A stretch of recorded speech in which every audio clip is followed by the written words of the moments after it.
lupa Allah itu.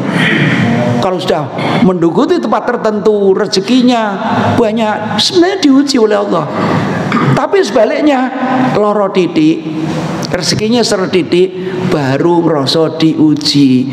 Iku bahasai Ustadz Bintang itu watak watuk wahingi manusia. Watak watuk wahingi manusia. Is ngono kuwi. Nek enak lali Allah, nek rodok seret baru eling Allah. Akeh ilinge apa akeh laline kira-kira? Akeh elinge apa akeh laline? Iya kadang akeh lali ya, maka eling nih. Nah, berkat Rahman dan Rahim Allah, Allah menurunkan 4 konsep dalam Al-Quran. Solusinya ini, bagaimana menghadapi ujian yang Allah berikan kepada kita? 4 ternyata dalam Al-Quran ada 4 is, istilahnya 4 is. Is yang pertama istiqomah.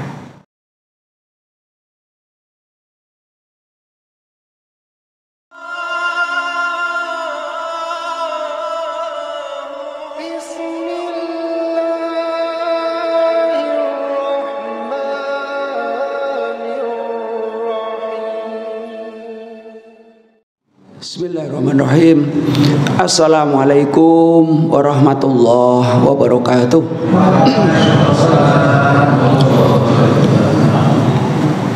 Alhamdulillahi wahidil ahad, lam yalid wa lam yulad wa lam yakul lahu kufuwan ahad, alladzi turja syafa'atuhu ila yaumil mi'ad. Rabbi shrah li sadri wa yassir li amri wahlul 'uqdatam min lisani yafqahu qawli. Qala Allah Ta'ala fi kitabil karim, a'udzu billahi minasyaitonir rajim. Bismillahirrahmanirrahim. Tabarakalladzi biyadihil mulku wa huwa ala kulli syai'in qadir. Alladzi khalaqal mauta wal hayata liyabluwakum ayyukum ahsanu amala wa huwal azizul ghafur. Shadaqallahul azim. Ibu-ibu, bapak-bapak, jamaah sholat subuh yang dilanjutkan dengan kajian rutin akad kedua Masjid Ad-Da'wah yang dimuliakan Allah Subhanahu wa taala. Kula panjenengan bersyukur kepada Allah Subhanahu wa taala hari ini diberikan kesempatan oleh Allah Subhanahu wa taala untuk hadir di masjid ini untuk melanjutkan kajian kita. Kajian kita hari ini coba kita sedikit ada Al-Quran menggambarkan kepada kita hidup ini senantiasa dihadapkan kepada persoalan. Kalau orang Arab mengatakan innal hayata silsilatum minal masyakil, sesungguhnya sepanjang hidup manusia itu oleh Allah dihadapkan dengan persoalan-persoalan. Kalau istilahnya Ustadz Khairi itu ruwet. Tapi Al-Quran menyebutkan muskil, kesulitan-kesulitan. Lalu mengapa kesulitan itu Allah berikan kepada kita? Di surat Al-Mulk tadi yang saya baca itu, di ayat yang kedua Allah sampaikan kepada kita, alladzi khalaqal mauta wal hayata. Allah itu zat yang menciptakan kita dalam kondisi mati, tidak bernyawa, berupa janin, sperma dengan ovum ketemu, kemudian membesar di perut ibu kita. Itu sampai 3 bulan tidak ada gerakan apapun. Kemudian baru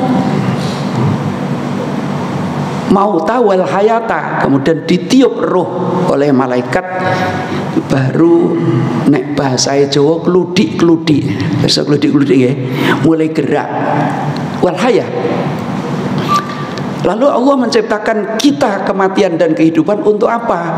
Liyabluwakum ayyukum ahsanu amala. Untuk menguji kalian. Kita diberikan kematian, kita diberikan kehidupan itu, kata Allah, liyabluwakum, untuk menguji kalian. ayyukum ahsanu amala, mana di antara kalian yang amal perbuatannya terbaik dalam kehidupan ini, mana yang bisa memilah dan memilih perilaku, sikap, ucapan selama di dunia ini. Belum connect. Baik, kita lanjutkan. Karena itu maka kita dihadapkan persoalan. Nah, ini sak masjid yang duduk ini berapa puluh orang ini mesti hari ini persoalannya beda-beda. Benten apa podo kira-kira? Ya beda, no, persoalan beda-beda. Pak Bintang ini kira-kira persoalannya ya bagaimana menyelesaikan di KPU ini, kebetulan belum pelantikan ya, belum pelantikan, bagaimana kemudian pelantikan bupati nanti baik-baik saja, tidak ada demo di mana-mana. Pak Moko ini persoalan juga bagaimana secabang sepanjang ini masih ada berapa ratus tanah yang belum terselesaikan untuk sampai sertifikat. Ya, Jumatan kemarin di Wage itu ya, di Wage ditanya, di Dongturi ditanya. Ya tetap progresnya belum semuanya persoalan. Ustadz Yusuf ini juga ada persoalan itu di Stikom itu seperti apa ngatasi. Jadi soalnya pendek kata begitu. Ini Ustadz kita ini, sang jenderal kita ini, ya persoalan di Pengadilan Tinggi Jawa Timur di sana seperti apa. Belum mau ya. Karena itu bagaimana menghadapi persoalan-persoalan itu, kalau Ustadz Khairi menyebutkan rumusnya rumus langit. Nah, itu kan teknis ya. Kalau kami ya rumusnya Al-Quran. Ada 4 persoalan yang bisa diselesaikan dengan menggunakan pendekatan Al-Quran.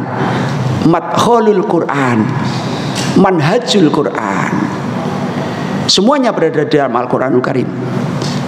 Karena itu maka sesungguhnya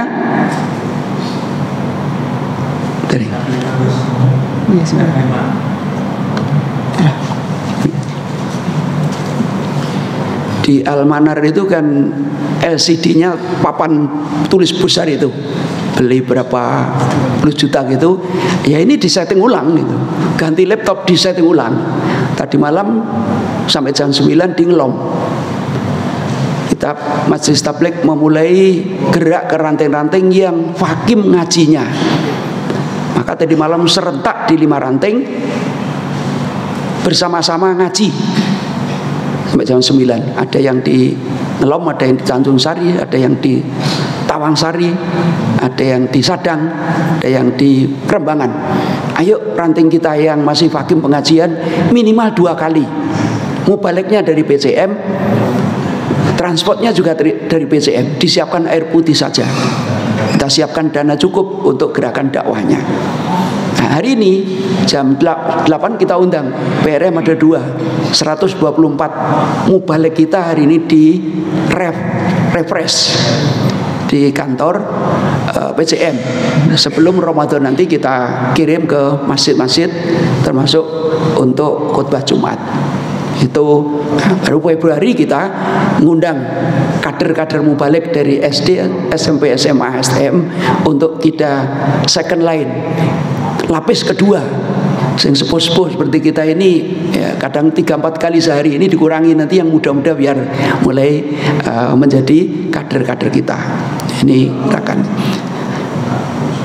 tadi yang kita sampaikan di surat Al-Mulk ayat yang kedua. Ini alladzi khalaqal mauta wal hayata liyabluwakum ayyukum ahsanu amala wa wal azizul ghafur. Allah itu maha perkasa lagi maha pengampun. Persoalannya adalah apa yang kita rasakan kemarin, apa yang kita rasakan hari ini, pagi ini, setelah dibangunkan Allah tadi jam 3:4, dan yang akan datang nanti dan esok, itu semuanya Kalau mengacu Al-Muluk ayat yang kedua adalah merupakan wujud ujian yang datang dari Allah. Persoalan kita satu masjid ini, yang di atas yang di bawah beda-beda. Tapi insya Allah semua bisa menyelesaikan persoalan. Semuanya bisa menyelesaikan persoalan. Karena Al-Quran, Allah sudah berjanji dalam Al-Quran, inna ma'al usri yusra. Dilanjutkan di ayat berikutnya, fa inna ma'al usri yusra. Napa itu artinya? Bersama kesulitan pasti ada kemudahan. Maka setiap ada kesulitan, maka dibersamai dengan kemudahan. Di ayat lain tidak ma'a, tapi ba'da. Ba'dal usri yusra. Setelah kesulitan ada kemudahan. Setelah. Tapi di An-Nasr itu menyebutkan bahwa sebenarnya kesulitan itu selalu didampingi dengan kemudahan. Artinya apa? Kesulitan kita hari ini, yang kita hadapi hari ini, belum kita selesaikan. Tapi istri kita, anak kita diberikan kemudahan sekolahnya. Istri kita diberi kemudahan untuk mengelola manajemen rumah tangga. Karena sesungguhnya istri kita itu manajer hebat. Yang bawah biar mireng ya. Istri kita itu manajer hebat. Manajemennya luar biasa. Saged Ustadz Yusuf niku ya golek duit, ya mengelola keuangan, ya masak dhewe, ya belanja dhewe, ya mbayari sekolah putrane dhewe, ya mbayari listrik dhewe, mbayari banyu dhewe, entuk arisan dhewe, kumeng. Sudah pusing kepala miring kira-kira begitu.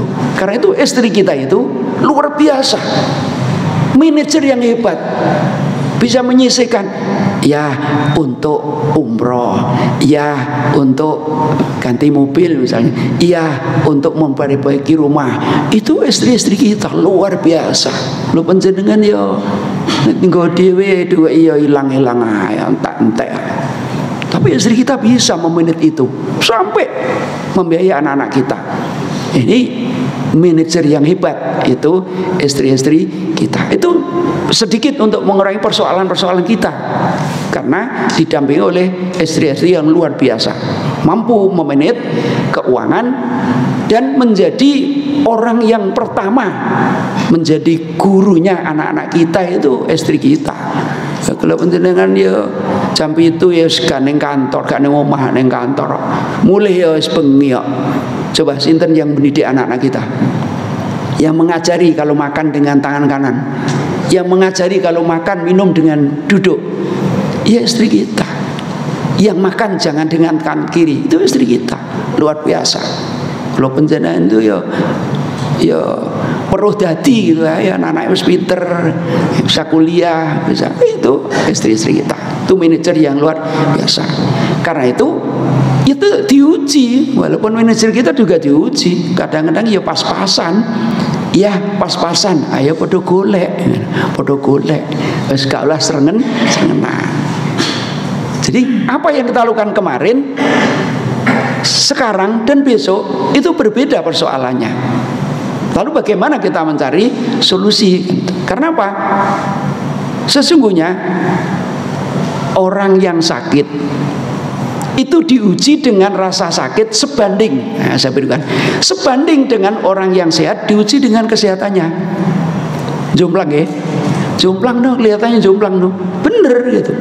Jadi orang yang sakit itu diuji, itu yang balance sebanding dengan orang yang diuji kesehatan. Panjenengan yang sehat ini diuji oleh Allah napa mboten? Diuji no. Wong tangi turu arep masjid ngono ya abote ra mo. Arep masjid itu lho kamar mandi, aneng ada warek ngono ya aras-arasen.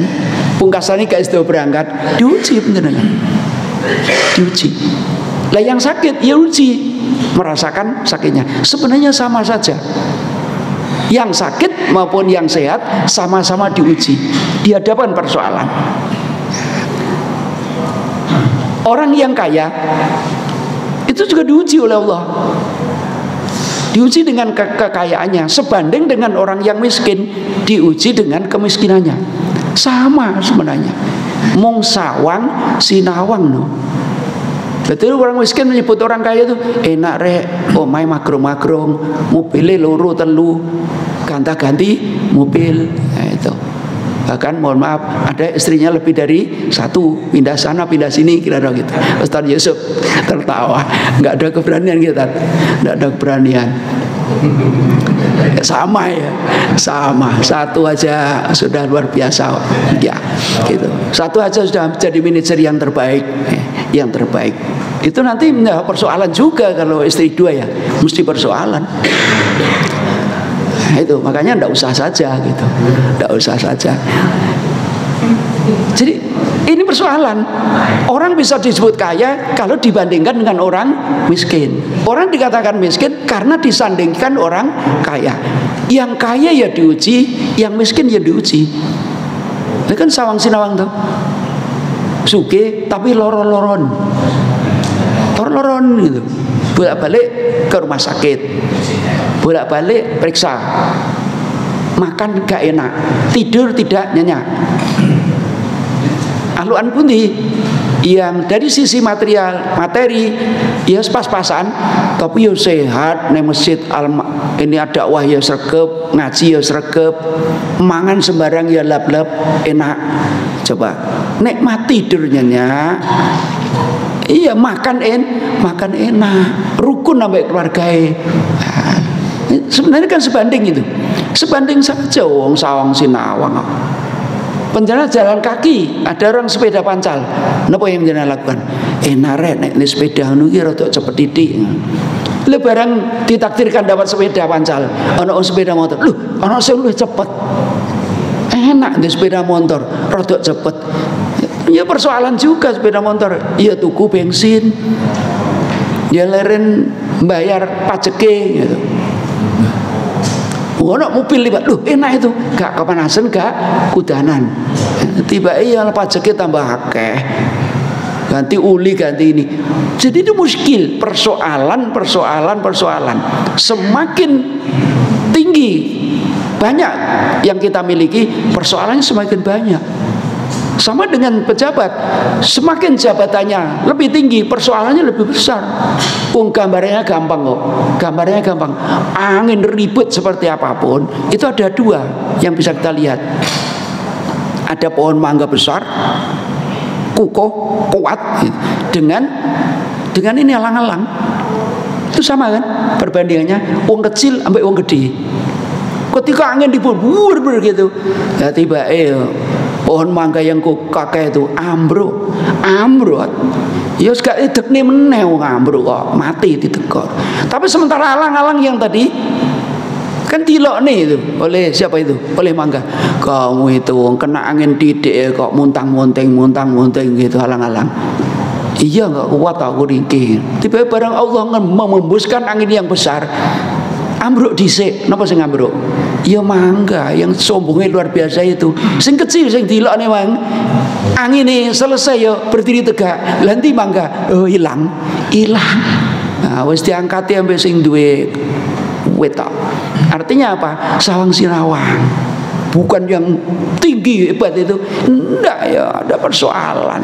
Nah, itu kena sedikit aja ya masuk KPK. Kalau penjenengan apa yang di KPK kan wong ya. Ada. Ini gampang aja tidurnya nyenyak itu, tidurnya nyenyak. Ini juga persoalan saja sebenarnya. Berikutnya.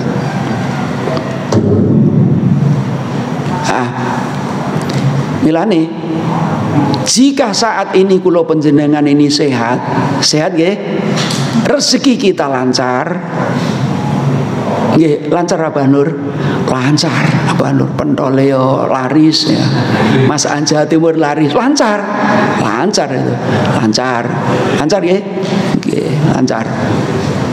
Rumah tangga kita adem, ayem, tentrem. Adem ayem nggih. Al-Qur'an menyebut sakinah, mawadah, warahmah. Nggih nek gak ayem gak iso ning masjid ada wow nang omah tukaran wae bojone. Ning masjid lah apa ya ning masjid? Cilok nih digandoli ambek bojone. Ya, bojone melok nang masjid, puteran melok nang masjid, adem ayem itu. Kabeh ngrungokne pengajian. Sayek saya kok kapte. Dinasihati ya, anake dinasihati, ibuke dinasihati, awak ade menasihati diri. Klop. Maka kalau sudah begitu, keluarga sakinah mawaddah warahmah, bersyukurlah. Bersyukur. Apa wujud syukurnya? Lesan ini didorong oleh hati, qalbun salim, hati yang baik, hati yang aman, mendorong lisan kita untuk berucap apa? Alhamdulillahi rabbil alamin. Segala puji hanya milik Allah Subhanahu wa taala yang menggenggam bumi ini. Ini kalau kita diberikan kelancaran semuanya. Tapi sebaliknya, jika hari ini naudzubillah min dzalik, badan kula panjenengan rodok greges saya, rodok greges. Rezekine yang delalah ya rodok seret. Karena ini ya diuji seret. Bahkan mohon maaf yang hijau ini, istri kita ini ya rodok suka nuntut gitu. Rodok suka nuntut, ora cukup kok, nggih, jangan bayem ora cukup kok. Bingung ya. Rodok seret. Bahkan mohon maaf ya rodok cerewet didik gitu kira-kira gitu. Wah, itu diuji kita ini. Wis rodok loro, rezekine rodok seret, istri kita ya rodok nuntut macam-macam itu. Anake rodok gregene pisan. Turu angkler-angkler didodok Pak RT, dijak nang polsek, anake kena narkoba, anake naudzubillah min dzalik. Wonten mboten ngoten niku? Enten wong geluran nembe kena ya ana kapan itu?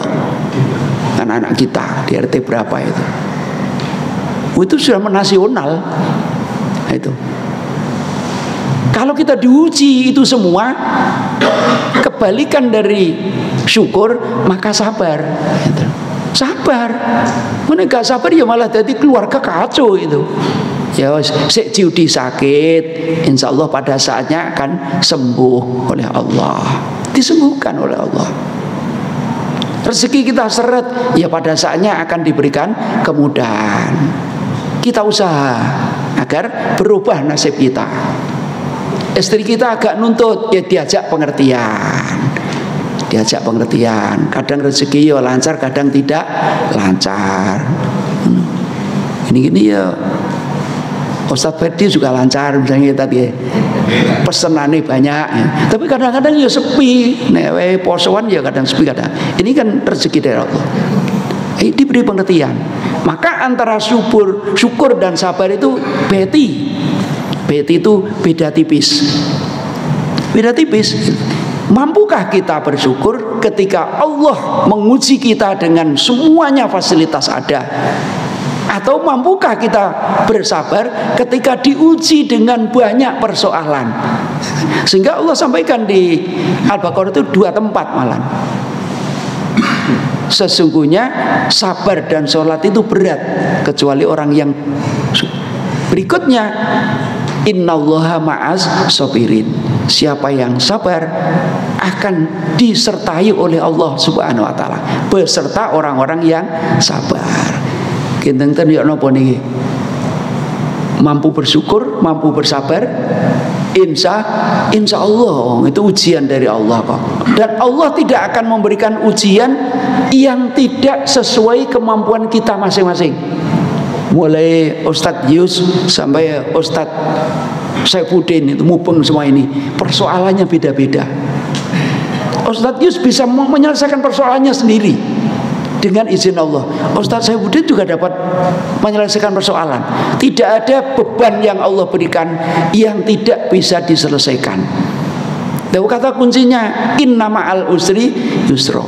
Bahkan yang sering dibaca oleh Ustadz Saifuddin itu la yukallifullahu nafsan illa wus'aha. La yukallifullahu nafsan illa wus'aha. Allah tidak akan membebani suatu persoalan kepada umatnya illa wus'aha, kecuali usahanya lalu bisa menyelesaikan persoalan. Kan terkait dengan usaha.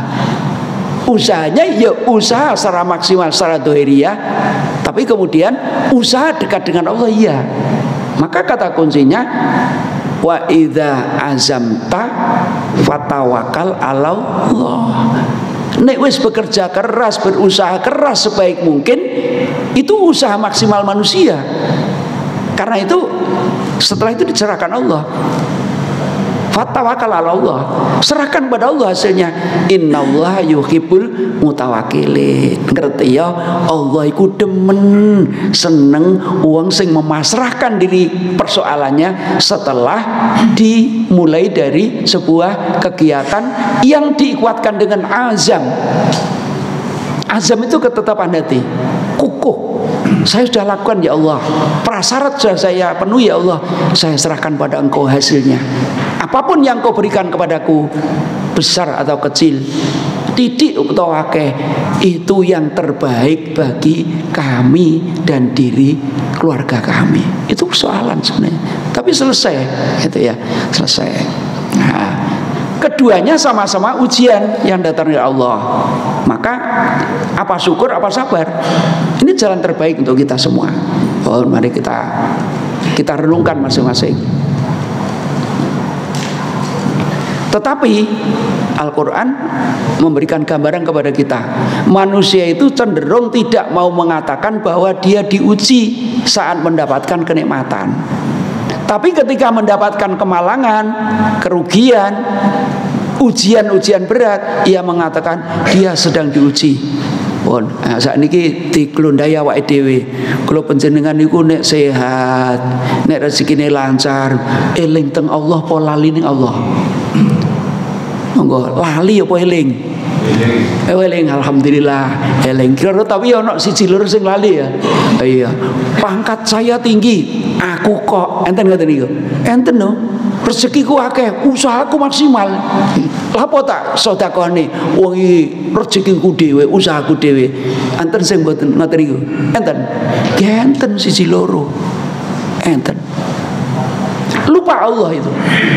Kalau sudah menduduki tempat tertentu, rezekinya banyak, sebenarnya diuji oleh Allah.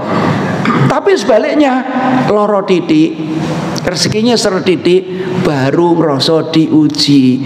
Iku bahasai Ustadz Bintang itu watak watuk wah wingi manusia, watak watuk wah wingi manusia. Is ngono kuwi. Nek enak lali Allah, nek rodok seret baru eling Allah. Akeh ilingi apa akeh laline kira-kira? Akeh elingi apa akeh laline? Iya kadang akeh lali ya, maka dieling nih. Nah, berkat Rahman dan Rahim Allah, Allah menurunkan 4 konsep dalam Al-Quran.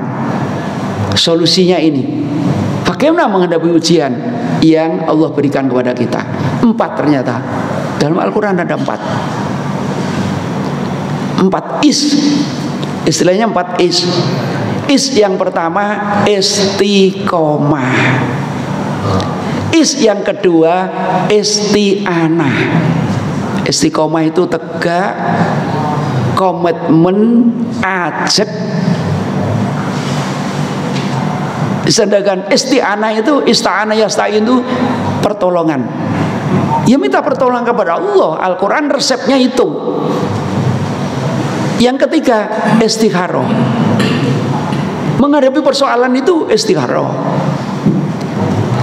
Kalau penjenengan mindsetnya ke istikharah itu kan, Ustadz Adi belum dapat jodoh, sholat, kemudian berdoa. Doanya apa? Allahumma inni astakhiruka bi ilmika wastaktiruka bi kudratika wasaluka min fadrikal atim fa innaka takdiru wala aktiru wa ta'lamu wa anta alamul ghuyub, dan seterusnya itu.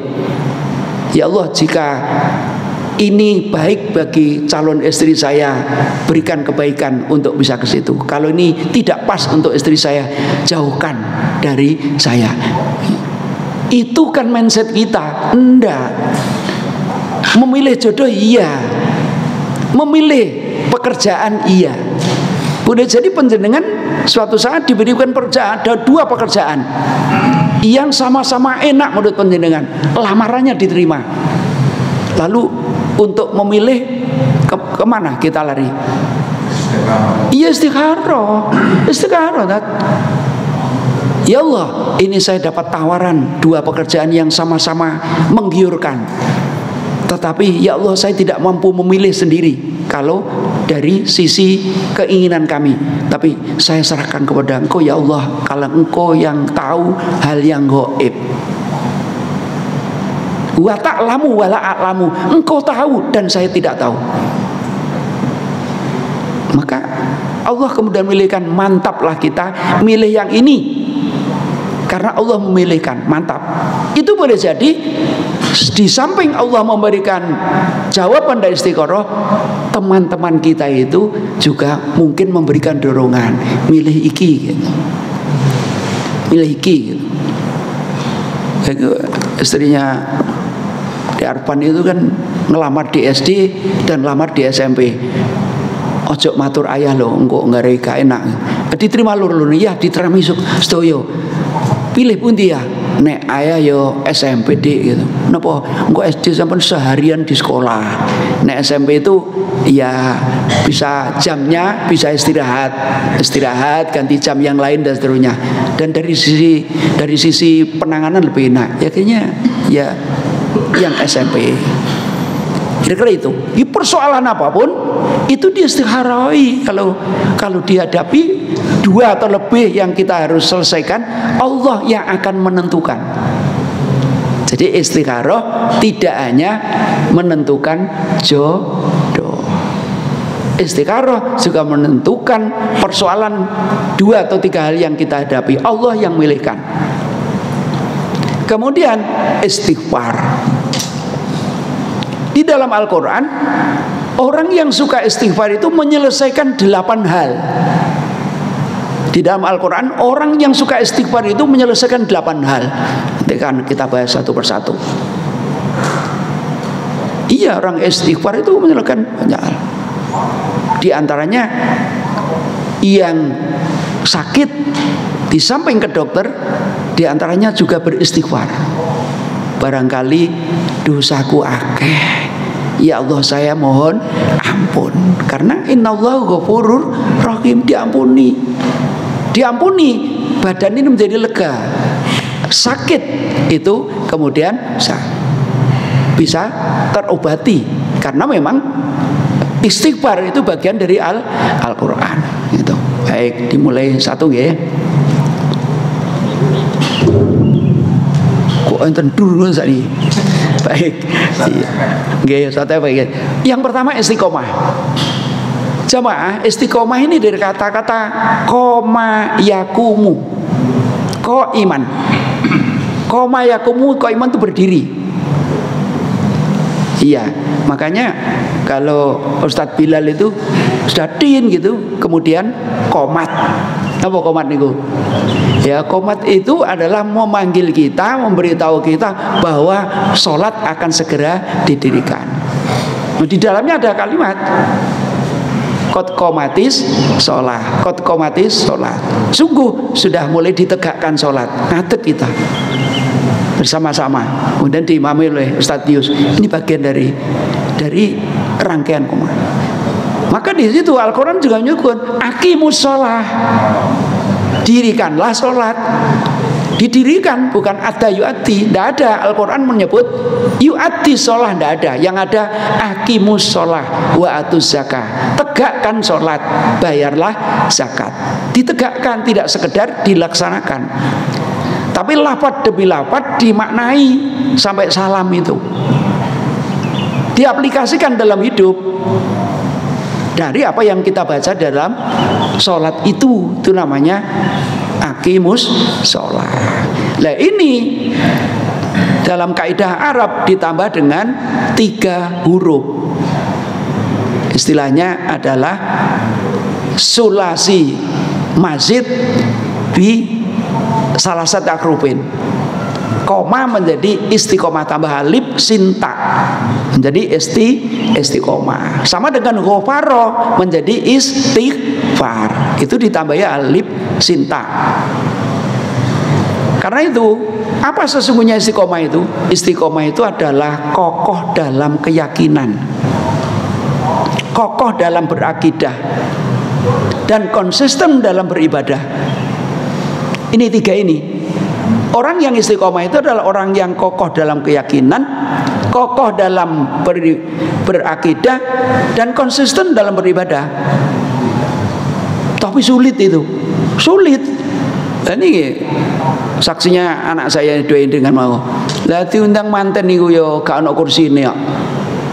Ora ono kursine blas itu. Lah gak mangan lho. Jare Nabi itu la taqulu wala tasrobu bil qiyam. La taqulanna wala tasrobana bil. Aja mangan sampai minum ambek ngadeg. Lah ya apa man, mulai dari yang kecil yang kita lakukan. Ya metu tak tunggu nglesen wis makmo ya ndodok, makme ambek ndodok.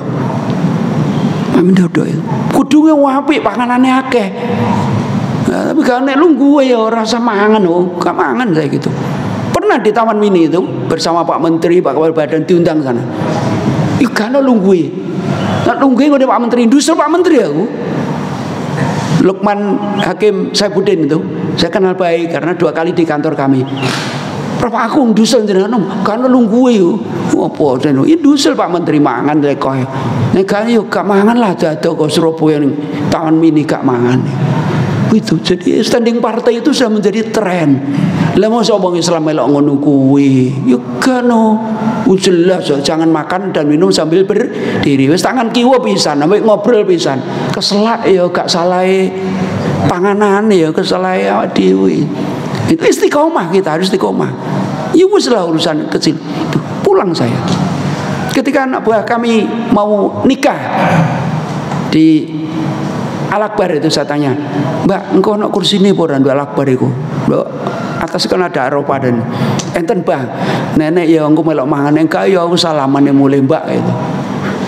Masjid Akbar kau nak kursi ini misalnya gitu. Itu persoalan sesungguhnya. Tinggal kulo panjenengan istiqomah ndak, monggo istiqomah ndak. Nah kami ndak mau itu. Lebih baik beberen kloso malah lekoh mangan ambek lungguh gitu loh.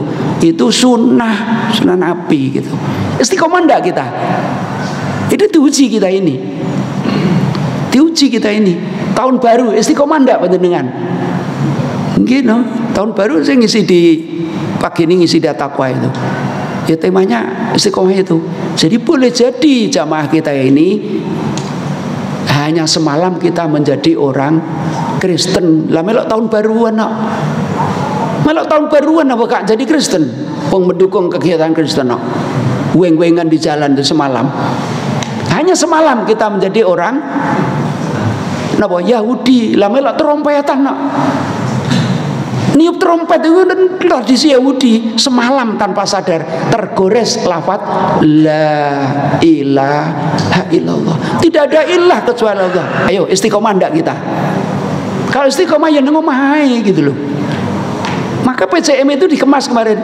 Angkatan muda sekian ratus anak ojo ngluyur. Ayo sholat bersama di komando Pak Fitian dan yang lain. Siapkan makanan yang enak-enak. Jam 2 sholat tahajud di Masjid Al-Manar. Kuliah subuh, pagi siapkan sarapan yang enak, baru pulang. Jaga keluyuran angkatan muda. Monggo tahun depan ada dakwah anak-anak kita disiapkan Ustaz Ferdi ya. Ustaz Rizal disiapkan ojo oleh keluyuran. Sakno polisi no. Wong sing keluyuran itu berapa? 99% ya wong Islam sing keluyuran malam tahun baru. Percaya no mboten jenengan? Ya wong Islam no. Polisi kita 90% orang Islam. Waya gak dinas mergo panjenengan keluyuran ning dalan ya melok polisine dikerahne. Kasihan kan?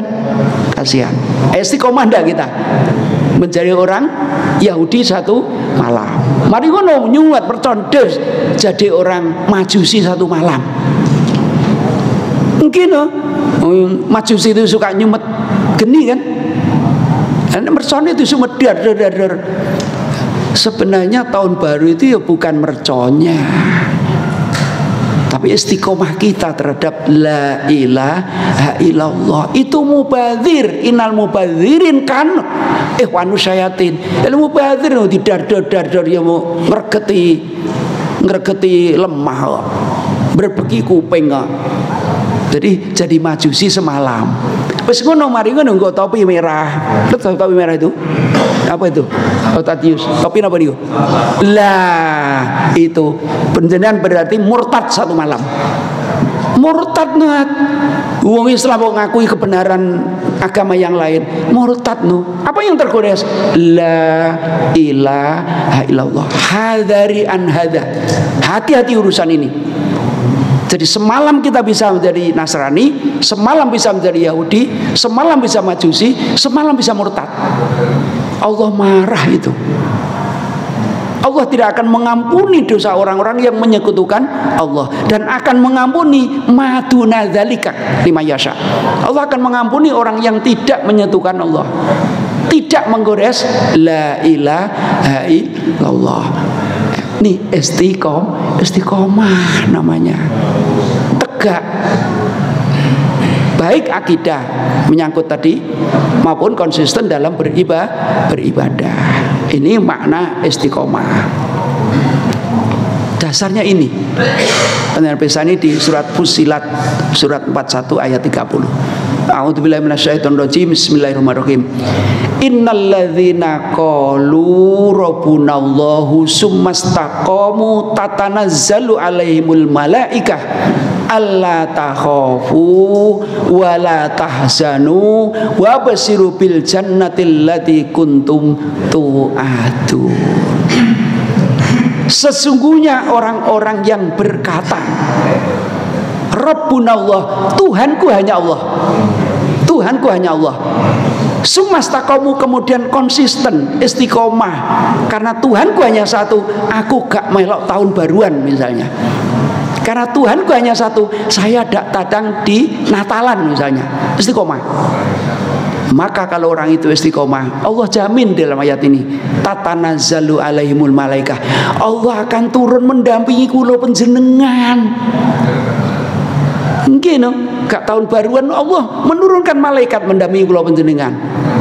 Nek kula panjenengan tahun baruan, setan sing mendampingi kula panjenengan. Lah tawuran ning dalan kok kena mercon tubrukan. Karena setan yang mendampingi kita, bukan malaikat. Tapi kalau istiqomah, tatanazzalu alaihimul malaikah. Karena itu Allah menjamin Allah takhofu, karena panjenengan didampingi malaikat, ojo kuatir, wala tahzanu, ojo susah, jaminannya. Karena malaikat mendampingi, wabsiru bil jannah, dan Allah akan memberikan kabar gembira, akan dimasukkan ke surga. Boleh jadi surga itu surga dunia, surga akhirat. Karena apa? Allati kuntum tu'atun. Karena itu semua dijanjikan oleh Allah Subhanahu wa ta'ala. Ayatnya jelas. Kalau ingin menyelesaikan persoalan, ya istiqomah. Istiqomah dalam akidah, istiqomah dalam ibadah, maka Allah akan menurunkan malaikatnya mendampingi kula panjenengan. Mulane ala takhafu wala tahzanu, dan Allah memberikan kabar gembira bakal dimasukkan di surga Allah Subhanahu wa taala. Wis enten peringatan Pak Moko. Oh, baik. Kalau kinten baru sekelumit bagian dari istiqomah. Ini solusi langit. Solusi dari Al-Qur'an persoalan. Sekam ya. Monggo barangkali ada yang perlu kita diskusikan 2-5 menit terkait dengan persoalan-persoalan kita. Yang pertama istiqomah. Kalau panjenengan diminta istiqomah itu konsisten urusan akidah, konsisten urusan ibadah, konsisten urusan muamalah. Wonten monggo. Nggih, monggo tat bintang. Assalamualaikum warahmatullahi wabarakatuh. Waalaikumsalam. Terkait tadi keistiqomahan sedang tahun baru, itu kan sekarang di pemerintah mulai menjadikan sholawat, doa bersama seperti itu. Padahal kalau di Islam itu kan tahun barunya ada 10 tahun baru Hijriah. Dan yang bagaimana istiqomah ketika ada usaha, katakanlah seperti kalangan bunga ucapan misalnya untuk hari Natal dan tahun baru, tapi orangnya itu Muslim. apakah harus menolak atau tetap dijalankan namun niatnya hanya ya untuk ini apa jualan ya. Oke, baik. Pertanyaannya mantap dua-duanya. Yang pertama, di tahun baru Masihiyah ada yang ekstrim menyebut tahun baru kufuriyah, tahun barunya orang kafir gitu ya. Tapi kalau kita ya miladiyah atau Masihiyah. Arabnya miladiyah, Masihiyah. Kalau kita hijriyah. Ini sebenarnya bukan tahun baru kita umat Islam ya. Bukan tahun baru kita. Tapi dijustifikasi sedemikian rupa oleh orang-orang ghairul muslim, sehingga orang muslim terobsesi, ngerti nggih? Terobsesi. Termasuk kula panjenengan ya melok-melok terobsesi ya. Lalu sekarang alhamdulillah pemerintah mulai sedikit demi sedikit mengalihkan kegiatan yang seperti ini. Ada sholawatan, ada pengajian dengan caranya sendiri-sendiri. Di Muhammadiyah dengan kegiatan ngaji, di tempat lain sholawatan. Itu mungkin mengalihkan persoalan agar tidak memenuhi jalan, tidak banyak dosa yang dilakukan anak-anak kita, tidak banyak kecelakaan lalu lintas. Ini bagus. Bahkan kita akan mendukung kalau kemudian di Masjid Akbar itu malam tahun baru itu malah ada kajian, mengundang Pak Profesor Nasaruddin Umar, Menteri Agama kita, diundang sehingga banyak orang yang ke sana. Atau kita mengundang Pak Adi Hidayat malam tahun baru. Waduh, warga Muhammadiyah semua gembrutuk di situ, ditempatkan di fasum kita ini. Beliau itu mesti 1000 lebih. Kemarin di Almanan itu 2000 lebih, gak muat. Jadi kalau kita mendatangkan Pak Adi Hidayat, ya kira-kira horek ini gelurani gitu ya, gelurani ya horek gitu. Tapi kita siap kira-kira siap aja gitu. Dari itu. Artinya apa? Saya sangat mendukung kalau kemudian Pak Prabowo dan timnya ini kemudian tahun baru itu ayo dialihkan itu. Ya, tahun baru Hijriah ayo kita ramaikan bersama-sama sesuai dengan ajaran agama kita. Itu sangat bagus. Mulai mengarah yang bagus. Tapi ada persoalan kalau penjenengan ke pabrik konfit itu, adik saya itu di konfit ke timur itu, malah dikawal polisi lah gregetnya. Jadi tahun baru itu, bahkan hari raya Idul Fitri itu, masyarakat, Pak Lurah, Pak RT, Pak RW ini, ada Pak RW ini, ada RW di sana itu kata adik saya, siapa yang beli mercon sebanyak-banyaknya, jadi jalan masuk itu ditutup dari timur itu, jadi jalan masuk itu semua pesta kembang api, pesta mercon. Nah, ya. Saya Ustadz Yusuf ini ya gendeng mangan sambel, gendeng mangan sambel, iso kena tangannya potong ya salah sapa kan itu ya. Iya, mbok ya dikumpul nih, dilebok nih masjid yang ini nanti bisa untuk menyantuni anak yatim sebenarnya. Bisa dilihat kanan kirinya yang sekolahnya terseok-seok. Pak Arfan itu sering didatangi orang minta tanda tangan. Apa itu? Keringanan SD ke SMP, belum datang ya ditunggu tanda tangan dengan Ustaz Ferdi kan. Itu kalau kita kumpulkan itu kan sesuatu gitu loh. Kenapa kita tidak out of the box gitu, tidak keluar dari box gitu. Ayo kita kemas itu, jangan mubazir gitu loh, jangan mubazir. Joko polisi malah di Joko itu dikawal. Kayak gak karuan tuh.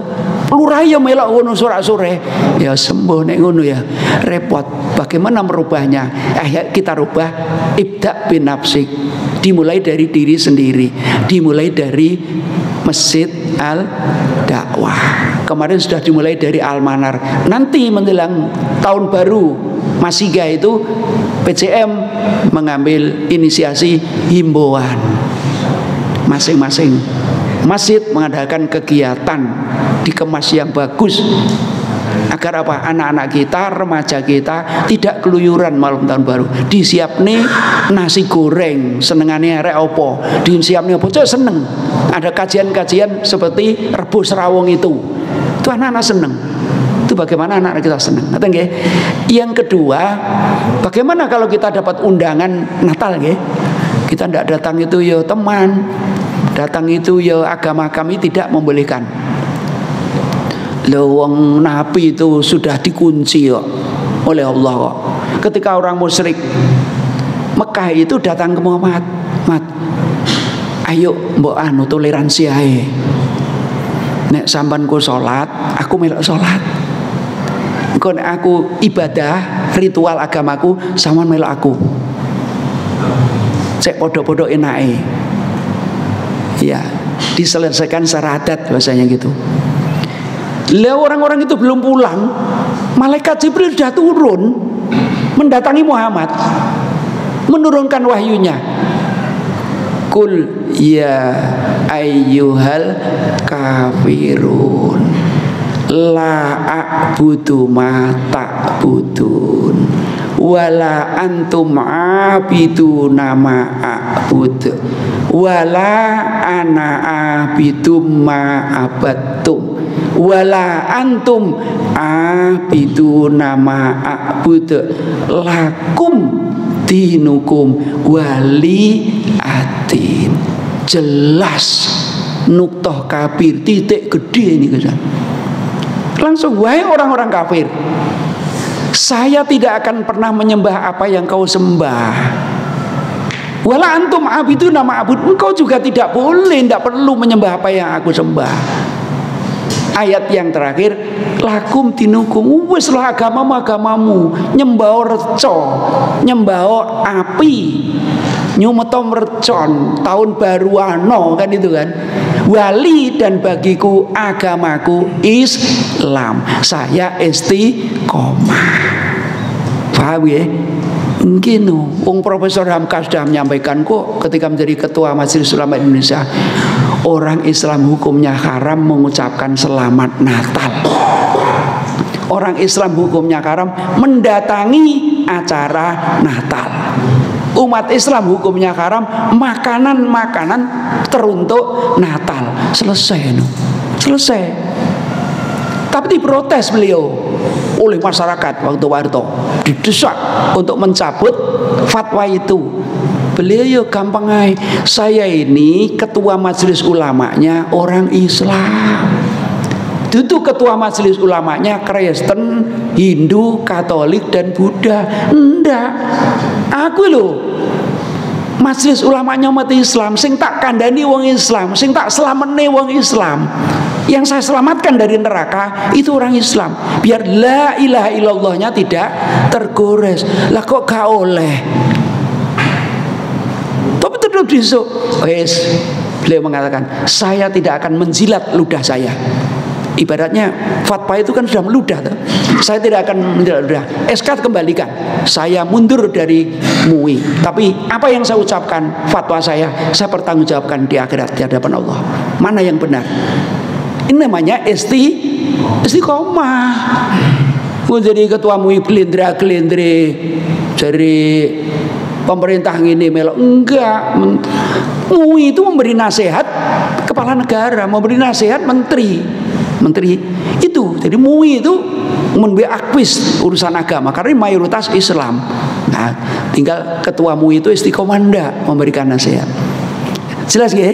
Jelas. Beliau mundur. Entah apa saya menjadi jabatan ini kalau kemudian, tapi saya pertanggungjawabkan loh ya 3 hal itu. Karena ini adalah tugas kami untuk menyelamatkan umat Islam. Umat lain monggo. Artinya berani tidak istiqomah seperti itu? Pak Hamka sudah berani. Bahkan dengan itu beliau dijebloskan di penjara 3,5 tahun. Tapi bagi beliau maafi muskilat, tidak ada masalah. Dengan tekun beliau menyusun tafsir 3,5 tahun selesai tafsir Al-Azhar yang tebal itu. Bayangkan di penjara malah hingga iso nggih tafsir Al-Azhar.